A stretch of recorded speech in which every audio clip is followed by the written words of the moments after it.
Those who own money now are asked to behave like trustees, holding their riches on behalf of the poor. That's from the Modern Review, October 1935.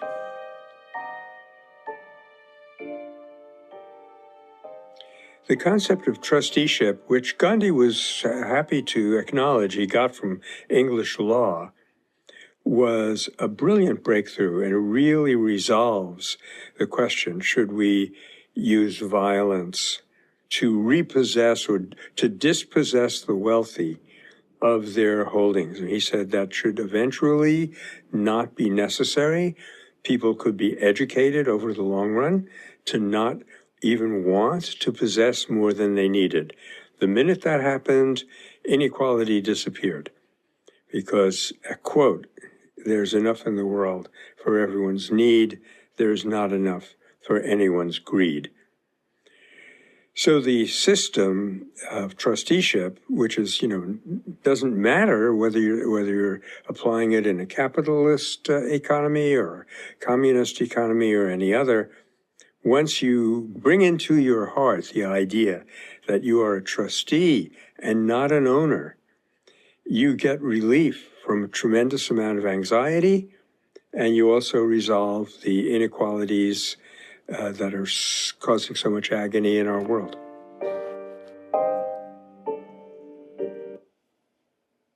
I feel that in today's economic system, it's a really important concept to spread around.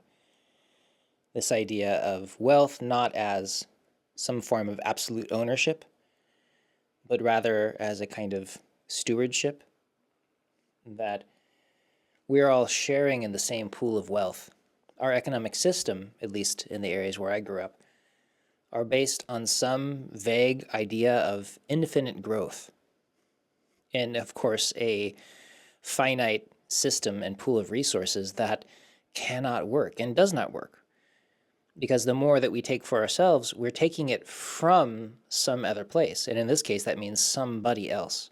So the more wealthy somebody else becomes, the more poor somebody else has to be.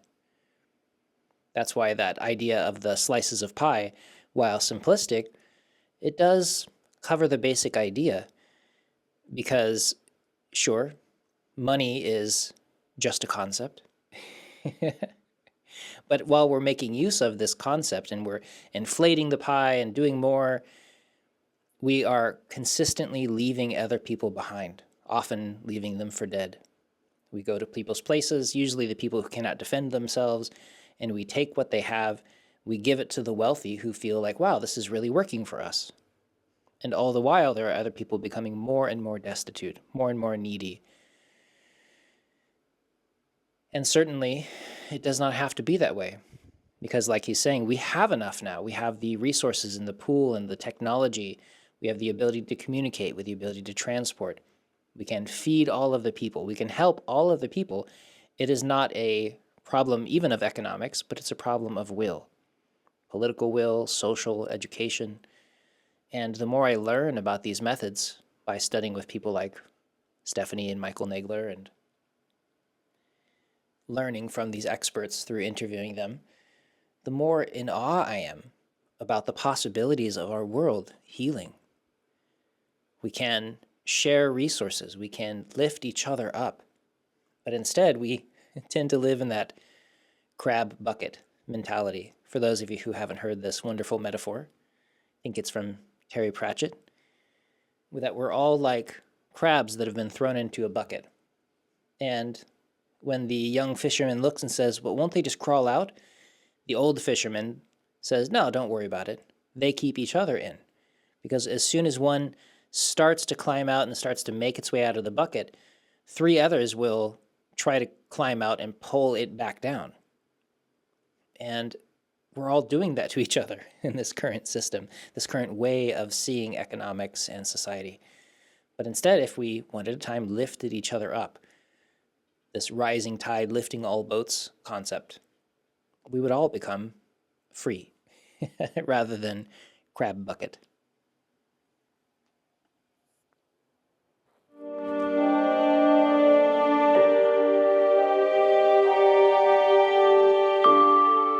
Experience gained in 2 schools under my control has taught me that punishment does not purify. If anything, it hardens children.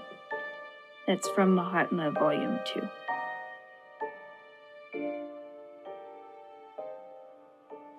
You can see here why Gandhi was so enamored of Maria Montessori and vice versa.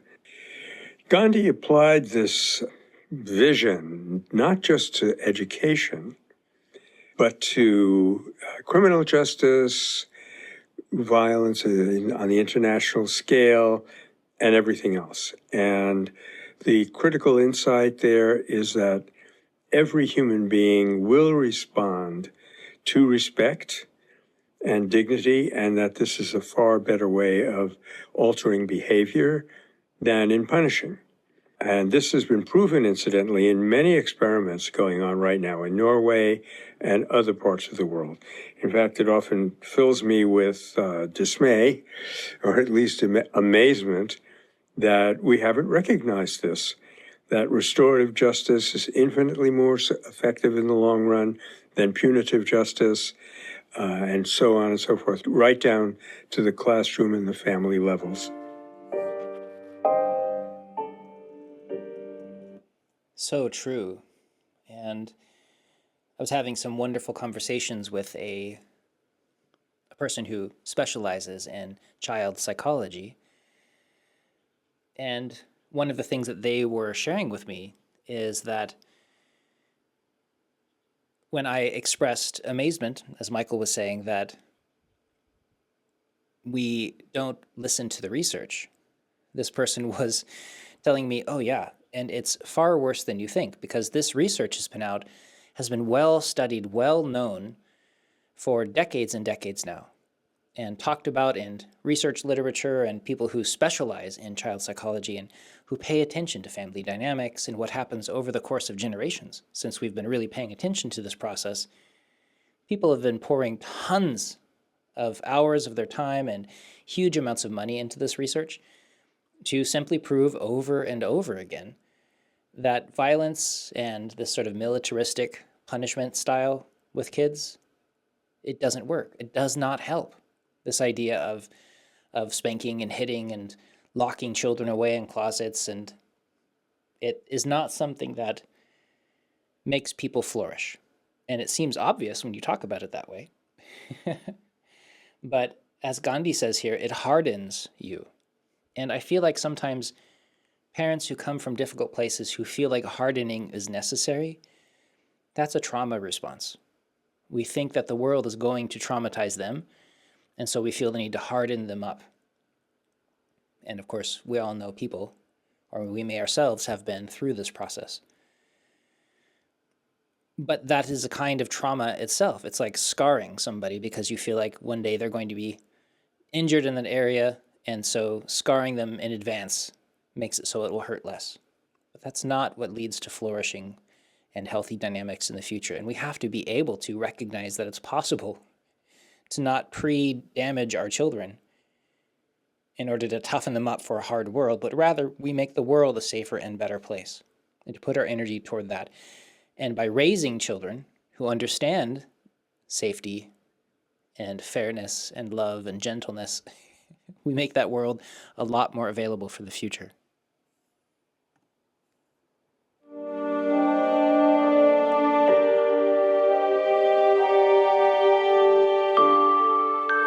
I have no desire to cause you unnecessary embarrassment, or any at all, so far as I can help.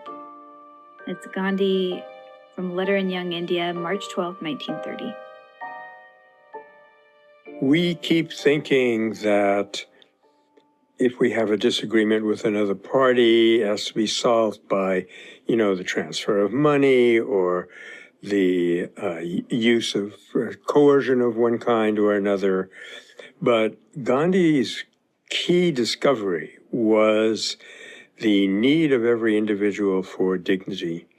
And that when dignity is restored, is recognized, there is no problem that cannot be resolved. And I'm happy to say that there are schools of thought which are recognizing this today, like our friend Evelyn Lindner in in Europe who's doing something called humiliation studies, which is, of course, the flip side of the granting of dignity. But once you recognize the inherent dignity of the opponent, there's hardly any problem that cannot be resolved. Another way of looking at that is when we think that a quarrel is largely about something external, it really is about our dignity and the dignity of the other. And again, there are so many reasons to recognize this is true, that if we are, for instance, working with, maybe we can call them an opponent here, somebody who has an ideological difference from you, someone that we're trying to change, they are actually more like a partner. You are attempting to work together to make the world a better place. They probably think that they are making it better in whatever way that they're using. You think that you are trying to make it better in whatever way that you're using, hopefully peaceful, nonviolent means. And if you're ever to work with any partner and you want them to learn, to change their opinion, to do something different, if you are mocking them, if you back them into a corner emotionally, ideologically, if you make them feel like they are in danger, threatened in some way, what happens? They hunker down, their worst instincts come out, they start lashing out, damaging everything around them, all the people around them, whether physically or through their power that they have. And everything gets worse. And one of, again, the most amazing things that Gandhi did here is he managed to be part of overthrowing an entire imperial civilization without making enemies. Certainly there are people opposed to him ideologically, or people that were racist and hated him for a lot of reasons. But the people that he worked with did not hate him. They would invite him to tea. And he never mocked people directly, at least in his later life. He never attacked people because he recognized that the side effect of that never led to anything good. It's the same wisdom that violence leads to violence, leads to violence. And we have to be willing to stop that process in our own side. We don't need to use the tools that they're using. There are better ones available. And this includes mocking and embarrassing. And it certainly is understandable, especially in times when if you're dealing with a dictatorship, or you're dealing with people who ideologically see somebody or some system as untouchable, perfect. And so you get a comedian who tears that down. And there is power in that. The problem with that is that people that relate to that image, that idea, that system, that religion, that whatever it is, people identify with those things. And so when you start to mock those methods or those people feel personally attacked. And it's always really important to make people not feel personally attacked, but invited into the conversation. And there's wonderful studies about people who become radicalized, within terrorism groups or others. That radicalization, the chief thing that causes it is people feeling as though they're in an outgroup, that they are pushed away from society, that there's no place for them to belong, that they're not welcome anywhere. And as soon as that starts to happen, they start to find places where they're welcome in these smaller and smaller bubbles and circles, and they hunker down and they identify with them stronger and stronger. They become cults and they become scary people often. And the way out of that radicalization, even at the level of terrorists, is to talk to them, to make them feel welcomed again, not isolated or shunned from society. It's a very powerful study and work to learn about, because we recognize what people actually want is a sense of connection. People want that relief of being welcomed again. And we can provide that within our own worldview.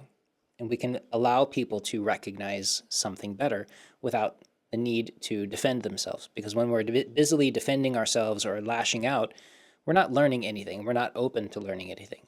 So we have to be able to put people into a mood, a position in their mind where they're open for something new.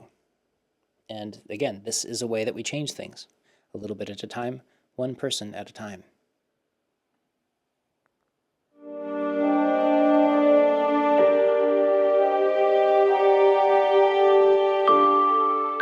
Whatever cannot be shared with the masses is taboo to me. That's Gandhi from November 2nd, 1934.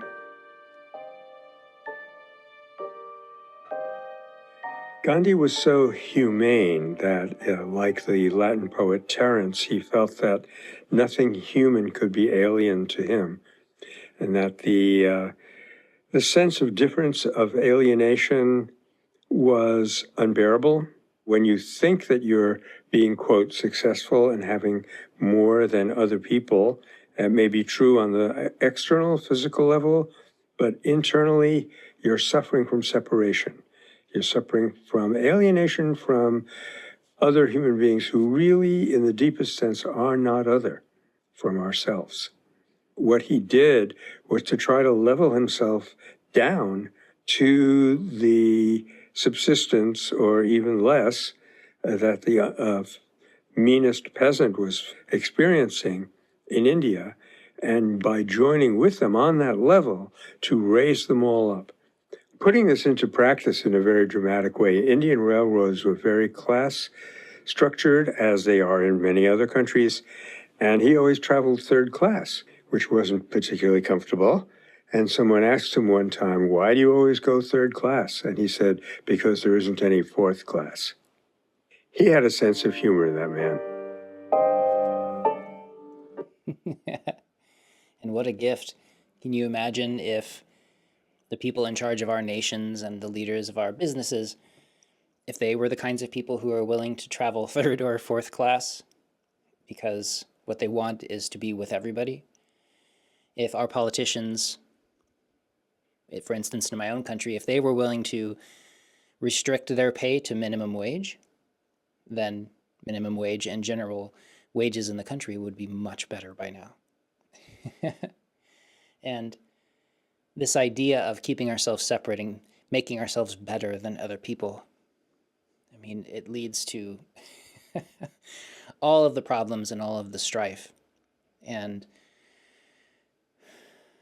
it makes people want to be part of a system where they have more than somebody else, because if that's what our society values, if our society is showing that the most important thing that you can do is to have more than somebody else, rather than modeling the most important thing that we can do is lift everybody up so that we all have the opportunity to live in a way that lets us pursue our dreams, that lets us be our best selves, that lets us fulfill our lives, to have a family, to have a home, to feel basically safe. We have the resources for this. We simply choose to have some people trampled on and some people lifted up. And I feel like that idea is definitely something that would be taboo.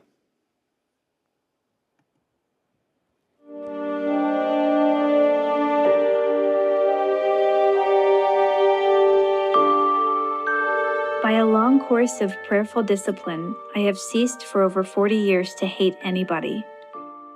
I know that this is a big claim.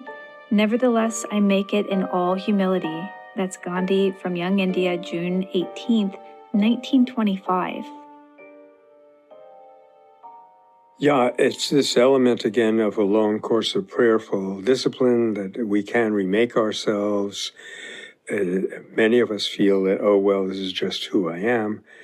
But we can really develop almost infinite, unbreakable patience and infinite compassion ultimately, but there has to be that prayerful discipline. And again, I want to emphasize that when he uses the concept of prayer, for us, that's basically meditation.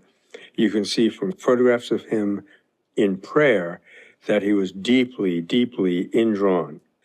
This is more successful in the very devotional atmosphere of India, but I think for us, we may need different techniques to get there. But it is clearly a question of collecting all your faculties within, becoming aware of who you really are to a greater extent than usual, and simultaneously aware of your unity with others. And that takes long discipline. It does take long discipline. And allow me to be another voice as somebody that has spent many years in monasteries and ashrams and meditation centers traveling around the world, that there are many, many people who can say that they have left hatred behind them. And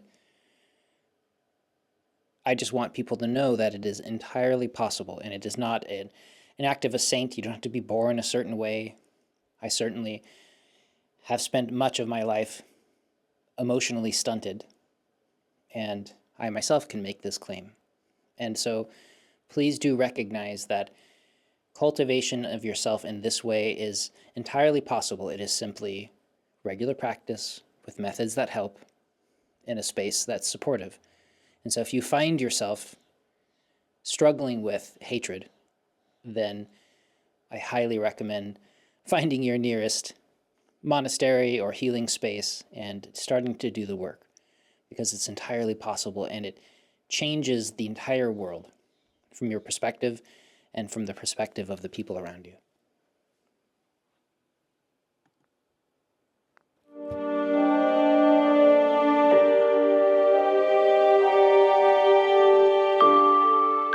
Goodness becomes dynamic only when it is practiced in the face of evil.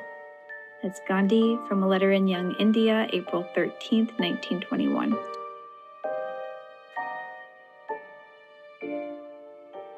Is a bit hard, but I think certainly true that just as our muscles only grow with exercise, once again, there's this equivalence between the physical, the external world, and we see the same dynamics operating in what Gandhi sometimes called the moral sphere. I'm not sure I like that particular term right now, but you know what I mean. The non-physical, King called it not the materialistic level, that there are forces that operate in pretty much the same way, both in what Aristotle called the visible and the invisible. And just as we can strengthen our capacities by exercising them and know them by testing them in the outside world, it's exactly the same with those inner moral capacities. And we can try to be compassionate towards someone who's bothering us a little bit.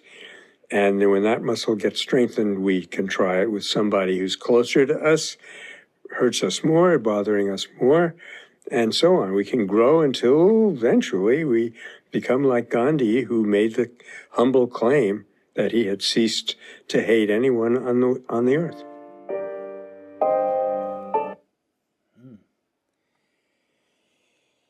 That sense that we can cultivate goodness, what we're calling goodness here, the ability to love, the ability to be compassionate, the ability to be honest, these kinds of things. You can cultivate them in peace, as I was saying, in a monastery or an ashram or someplace where you have the chance to actively cultivate this quality of peace and nonviolence inside. And then, slowly, you expand that circle out. That's what these 3 harmonies that Michael Nagler talks about. First to your immediate surroundings, the people around you. And then the 3rd harmony is to the larger community, the space around you in the world. And it's very much the same if you're training in the martial arts. First, you learn to develop those skills and you show them by yourself. Just moving around, you're capable of being stable and centered and grounded and clear. And then you maybe add an object, like you start training with a weapon and you demonstrate those skills while moving a pole around or holding a sword. And then you have a willing partner to work with you through light touch, slowly through more and more resistance, and then eventually toward working with a partner, moving around, jumping around, sparring with each other at a distance, and then finally you would go out into the world and hopefully never see conflict in real life, but by then you've slowly increased your ability to deal with it there. And the same is true with everything that we do. We want to cultivate those skills in stillness and peace and in the place where it's most easy to develop until it becomes integral to our nature. And then slowly we expand that circle of love, which might feel challenging a bit at a time. And by the time you are dealing with larger society and maybe more difficult situations, that circle within you has expanded and has become stabilized until nothing can upset it. And I feel like that's a very important cycle to recognize. First, you start inside, make it as easy for yourself as possible, and then slowly add challenges, but never take on more than you can process at any time, because then we start to traumatize ourselves and we have to spend time healing instead. But if you can find a space for yourself to start healing in the most easy circumstances, that often takes off the burden and the stress, and you'll find your progress internally to go much more quickly. And only later become an activist, take it out into the world, and put a little pressure testing on your new skill.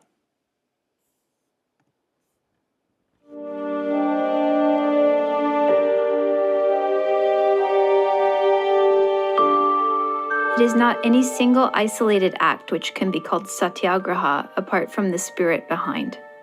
That's from Young India, September 24th, 1925.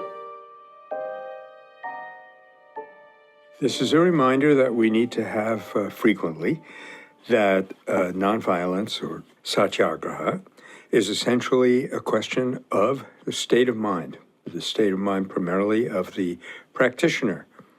So there are some events that might actually sound pretty violent on the surface, but because they're undertaken for the protection of innocent people and not in a spirit of hatred, they can actually be called nonviolence. What is important is to emphasize that frame of mind. Let's take a drastic situation. There's a shooter, some kind of public space. I have an opportunity to stop that person by using force of some kind.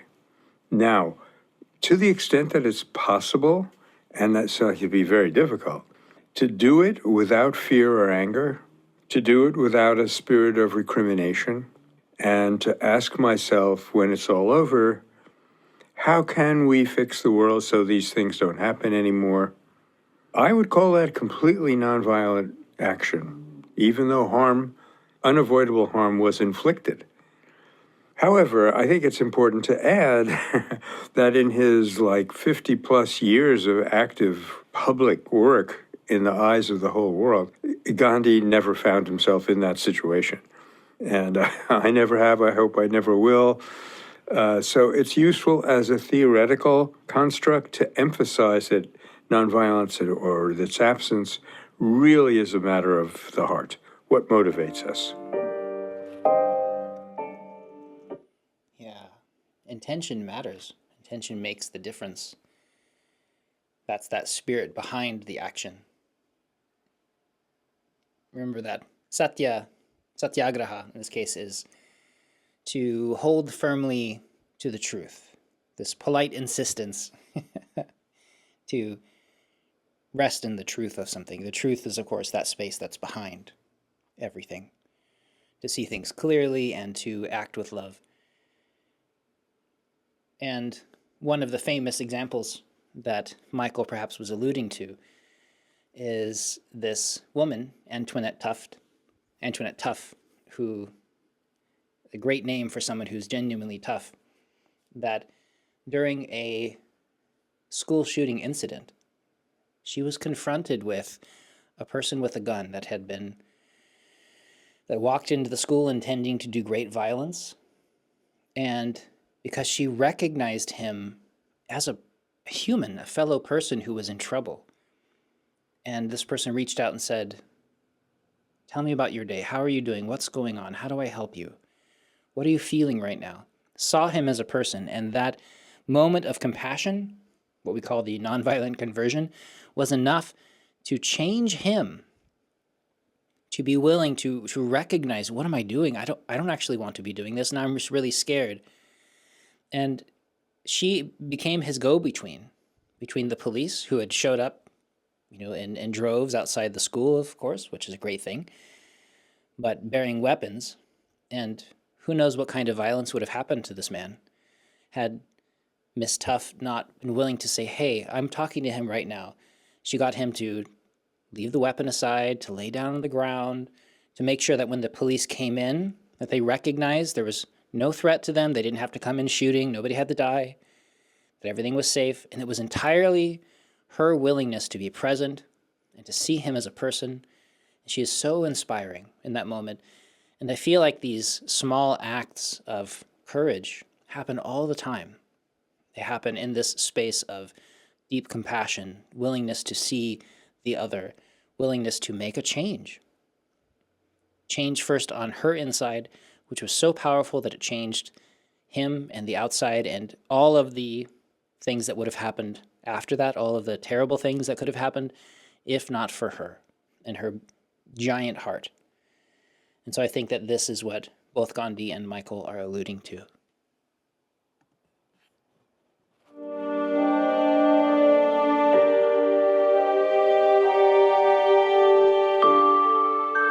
Non-cooperation is an attempt to awaken the masses to a sense of their dignity and power. It's Young India, February 1st, 1920.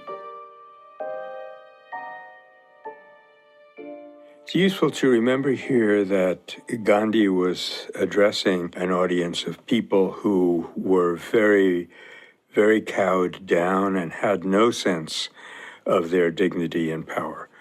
That's not to say that there isn't a certain powerlessness that's felt among people in the world today, but I think it's a different situation, it's a different mindset.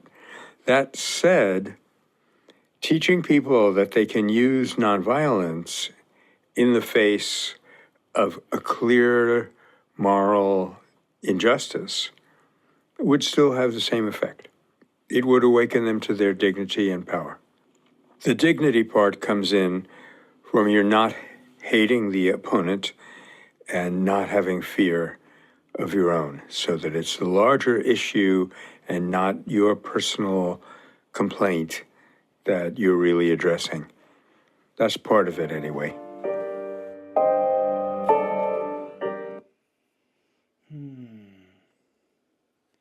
This idea of dignity, I feel like that's a very important quality of nonviolent training and peaceful resistance, that you cannot make me degrade myself. You cannot make me become a violent animal, reacting and attacking and blaming and lowering myself to your standards. That quality of being dignified enough to say, I will be my best self no matter what happens.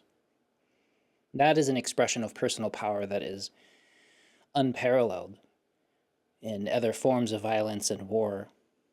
And we all do our best. I'm not trying to denigrate people who go to war, who do their best in terrible situations. And at the same time, there's some amazing quality of humanity that's available to us when we're willing to try something different, when we're willing to say, I understand that this is a scary situation, that it might be easier for me to follow the standard way of lashing out or holding a gun or doing something terrible, but instead I'm going to uphold something much greater and try for something much better for the sake of all of us. That is scary and incredibly powerful.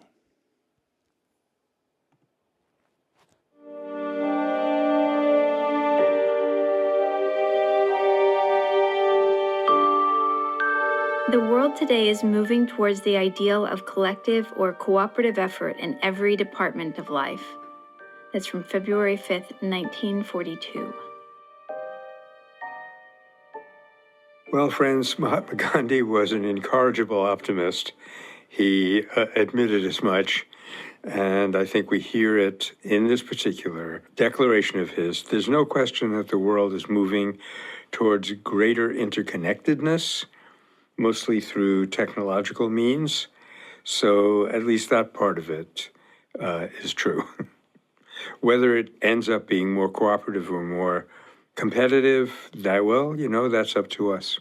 Now, on the biological level, before we get to the complexity and the subtlety of the human being, there is no question that for the million or so years that life has existed on the planet, it has evolved toward greater and greater cooperation. I mean, what is a human being but a cooperation of trillions of cells, which, if you go back far enough, there were individual organisms, each out for his or her own. And here I might mention that our roadmap model is one way of showing how cooperation can be experienced, enhanced, lived out in various sectors of modern society. It doesn't cover everything, but it certainly covers enough to give us an idea of how to do it and what the principle is and how to carry it out in other areas. All that having been said, let us quickly add that nonviolence very often shows itself as non-cooperation. But again, it's non-cooperation with a person's agenda and not non-cooperation with their well-being. True, that important idea of the two hands of non-resistance. One hand palm facing toward the person saying, I will not cooperate with this violent agenda that you have. But the other hand held toward them palm up, saying, but I do see you and recognize the humanity in you and also want the best that's for you.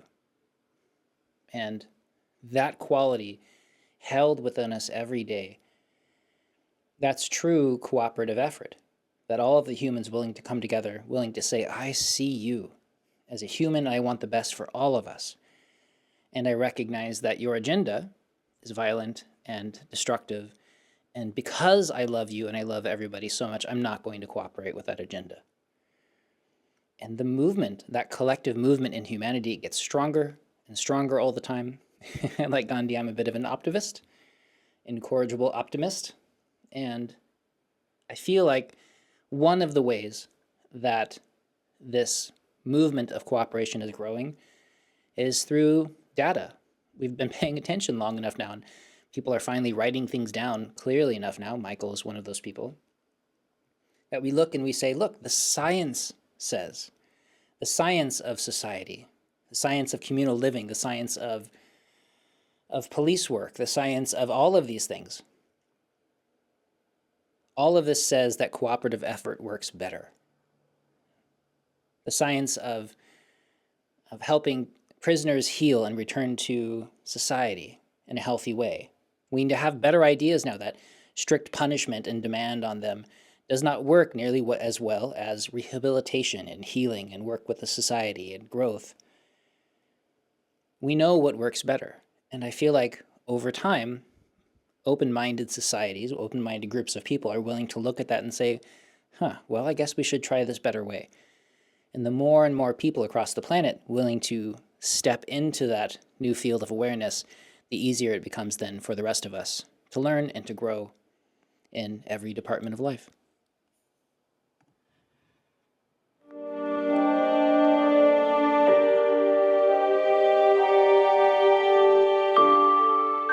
What appears as truth to one person may appear as untruth to another. That's from his writing, Yuravda Mandir. One way of looking at this is, two ways of looking at it. One way is that this is what makes nonviolence so interesting. It is not a cut and dried formula. And the other thing is that nonviolence is always a learning process, and it means learning the heart and mind of a fellow human being. So that's why, violence always arises from and leads to greater alienation. Nonviolence arises from an awareness of unity and enhances that awareness of unity for all concerned. Now, Albert Einstein was, in spirit, a completely nonviolent person. One of the ways that showed itself, among others, is he actually declared, and he often lived this out, that if someone came along and disproved a theory which he had been clinging to, which most of us, we would identify ourselves with, if someone disproved a theory which was in fact wrong, he said, quote, I would be delighted. And a very major case of that was the question of the expanding universe. And before Hubble, Einstein believed that the universe was static, that it had gotten to where it was going. And Hubble proved through the redshift that it was expanding rapidly. And Einstein was, he was not chagrined to find out that he had been wrong. So that's a greatness of his. It goes along with his scientific genius. That willingness to not identify ourselves with an idea, but rather to perhaps identify ourselves with the truth, to love the truth more than we love a specific concept. And the willingness to set aside a bad idea when we finally recognize that there's a better idea there. And I want to align myself personally with as many truths and to distance myself to be free of as many untruths as possible. And to recognize that as a human, it's really difficult to know which is which, but we can do our best using the methods that are available to us. We can test things out, we can look and see, we can watch, we can listen to the wise people around us. And recognizing that if we are able to hold ideas lightly, and certainly to hold very lightly our identity with those ideas, I am this kind of person, I am associated with this group, I am this, I am that, hold that quality of identity lightly, then the second that a better idea comes along, we can recognize it and we can say, oh, I prefer that one. I will behave differently now. I will move forward in my life.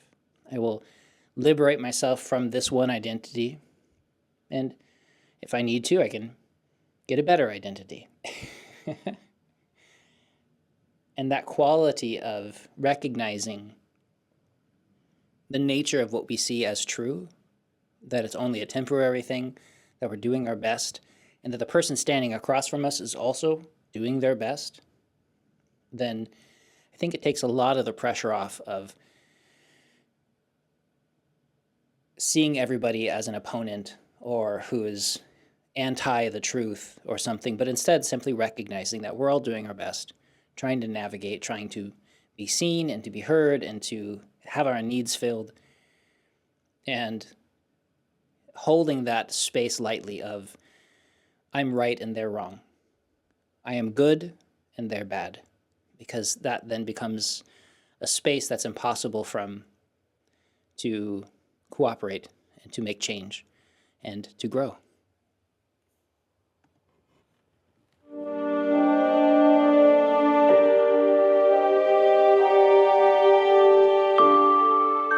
Exploitation is the essence of violence. It's Gandhi from August 25th, 1939. There's one other dimension that we can add to this that really fills out the nonviolent picture, and that is exploitation, though it doesn't seem like it, especially to the victim. Exploitation always depends on the exploited as well as the exploiter. There's always a way that you can put your foot down and say, I will not be exploited. Once you do, it breaks the mold. And even by being, assertive, it may look like you're being very assertive on the surface, you're actually breaking open a violent paradigm and injecting nonviolence through courage. Needless to say, the major issue that Gandhi addressed in his career was one of huge exploitation. Close to 300 million people being exploited by a foreign power.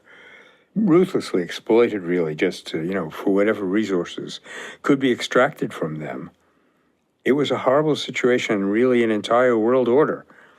The whole question of colonialism was pivoting around that major example. So that's why, in rising up against that exploitation and ending it, he really changed history in a very deep way.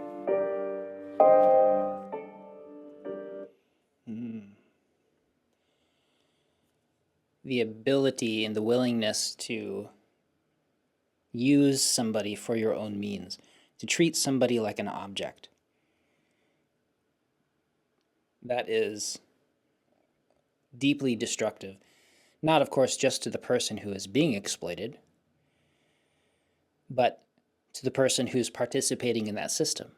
Because violence always injures not just the people that the violence is being done to, but also the person enacting the violence. It injures them and twists them and warps them and makes it that much harder for them to find peace in themselves, to find any kind of happiness, because they're participating in a world that is inherently destructive to them and to others. And I feel as though it's worth mentioning here that there are some people that are being exploited in the world. Hopefully nobody listening to this audio, but there are some people who are genuinely in a place where they have no right of refusal, that not doing what they're told, not being part of the system of exploitation means serious injury or death. And for those people, of course, it's not as easy to just say no. But for hopefully everybody that's here with us now, you have the right to step away from systems of exploitation. You have the right to pay attention to what's going on around you and not be part of the system that is making it worse for everybody. Don't support them financially. If you know that there's a system out there, that there's a company or a person that is doing something just terrible in the world, that they're part of slavery, that they're part of something horrible, don't give them your money. Don't give them your time. This is a very simple way to push against the system. And then you could also choose to be active against exploitation as the essence of violence. That the very mindset and ideology that allows people to treat other humans as objects, to treat other sentient beings as objects, is inherently repulsive and violent. And it's one of the things that, as humans, we're going to have to move past at some point. There has to be a better way. And we can all be a part of that better way growing and being nurtured into the future.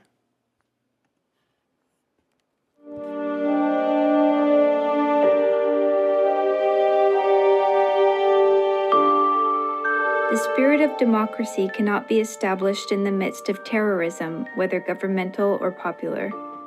It's Gandhi from Young India, February 23, 1921. The reason Gandhi said this is that there were people in India who were, not many, but it doesn't take many, who were trying to get rid of the British yoke by acts of terror. And it was left to him to see the underlying power of an act, whether it was violent or nonviolent, and have the deep faith that no form of nonviolence, and democracy is one for sure, no form of nonviolence can come from any form of violence. This is incidentally why he was completely opposed to anything that had to be done in secret, as terrorism has to be done.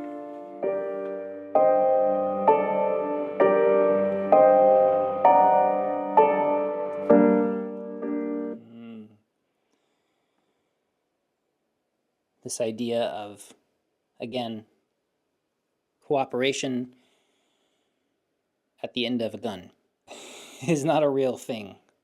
You cannot coerce somebody into cooperation, into companionship.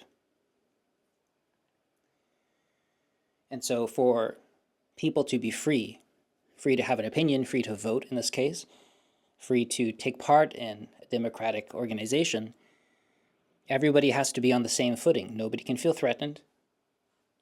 Everybody has to feel safe and settled in their lives, and hopefully not acting out of personal ambition or the desire to get something or to shape the world for their personal benefit, but rather, if they can, from that space of security and stability, make a clear choice. And everybody is making that choice together. That's why privacy is so important. Then we can move forward as a people can express their own actual opinion. And hopefully, once people feel safe enough and they start to develop a seed of compassion, we can all make choices together that move the whole of humanity toward a good place and not just toward individual gain.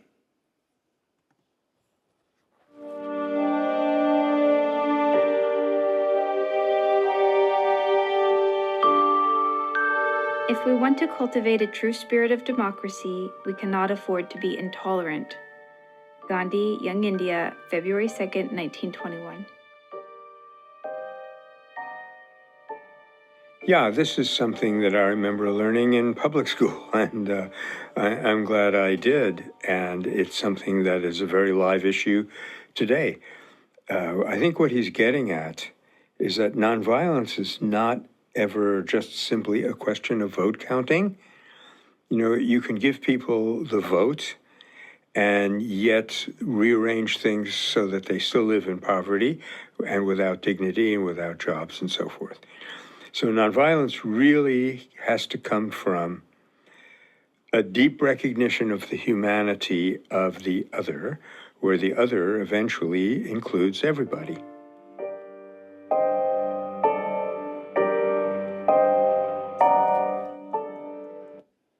And without that capacity to include everybody, is it really a democracy, or is it, again, another ruling class style government where the wealthy and the elite and the people who have the whatever kind of cachet allows them to be the ones in charge? But if we are allowed to have everybody become part of the conversation, if the whole of our society is included in that process, that's what a democracy looks like. When we have intolerance toward any particular group or community or ideology, that means that their voices are silenced and not part of the conversation.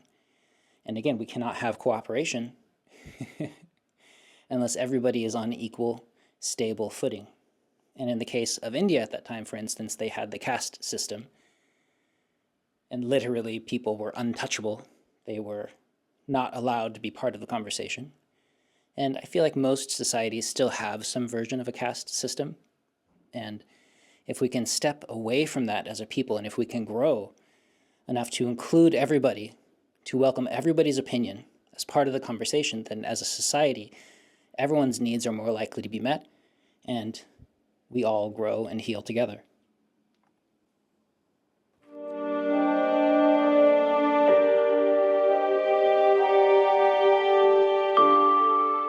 A Swadeshi will learn to do without hundreds of things which today he considers necessary. That's from the selected writings of Mahatma Gandhi. Swadeshi was an extremely important principle for the Indians who had come to feel that they could not produce what they needed, they could not govern themselves, they could not really be fully human. Everything had to come from outside, from above.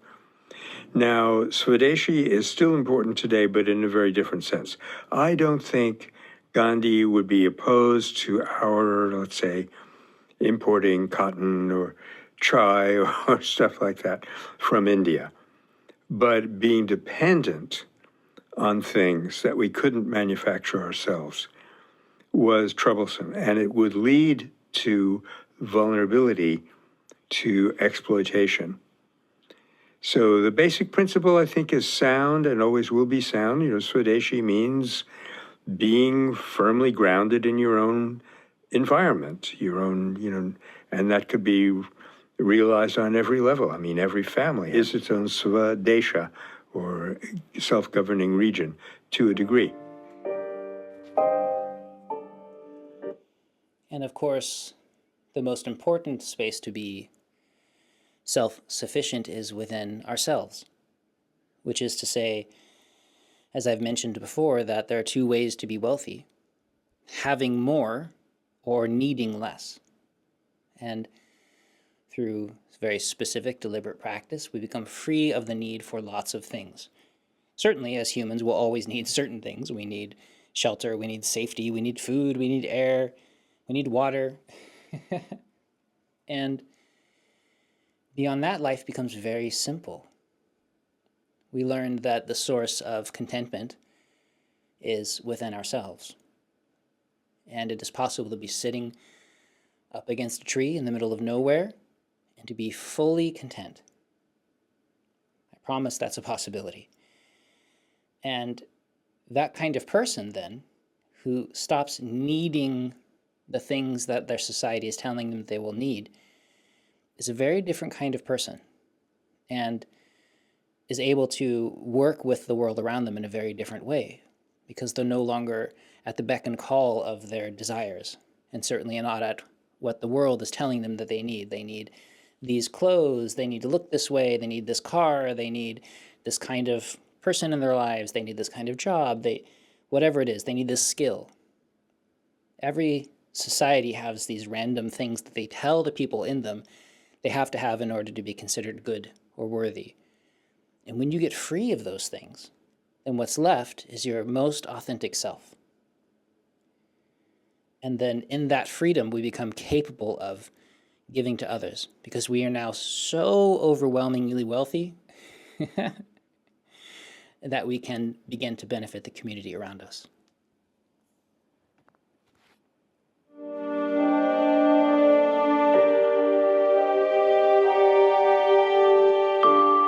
The golden way is to be friends with the world and to regard the whole human family like members of one family. That's Gandhi, Young India, May 11th, 1921. This is so inspiring, and it also works very well. Because, for example, in a family, you don't put up with misbehavior when you have the opportunity gently and lovingly to correct it. And why should it be any different with people who are not in your biological family? Because we're talking about human spiritual realities which go far beyond the body and therefore far beyond biological evolution. So knowing how to extrapolate from the happy family, from the well-ordered family where everyone is looking out for everyone else's well-being, being able to extrapolate that to the entire human family, that took his vision. But now that we have it, I think we can easily grasp it. And I agree that this, to me, is one of the more inspiring ideas, and certainly didn't begin with Gandhi, but to recognize the wholeness of our world, that all people, all sentient beings are our family, that we're in this together, that we rise and fall together. There is no way for me to succeed and to benefit at the cost of somebody else and not experience the harm that I'm doing to that person, even if I'm isolating myself from that. In a very short-sighted way, which of course is how much of the world has been, you can see how that's going. We have this capacity to lift up one person while pushing another 10 down, another 1,000 down. And we imagine that that doesn't have an impact on us. But of course, like in any environment, if you study ecology for 1 week, you recognize that everything's related to everything else. And part of healing as humans, whether in a spiritual tradition or even just in a normal sociological condition, is to recognize that we rise and fall together, we're in this together. And by, in this case, using this idea of a family, or for me, it's more of like a garden. Every element in the garden, from the soil quality to the rain, to the wind, to the animals and insects visiting the garden, they all play a role. And any one of those being out of balance destroys the whole garden for everybody. And our world is a garden, and it flourishes or fails depending on how we treat it. And that's we with a capital W. And of course, within ourselves, we start with us. We start to reach out. We start to see more than just our own needs and fears. We move past that. We start to see our relationship, our interconnection, our wholeness. And that, at least from this perspective and the Taoist perspective, is called healing.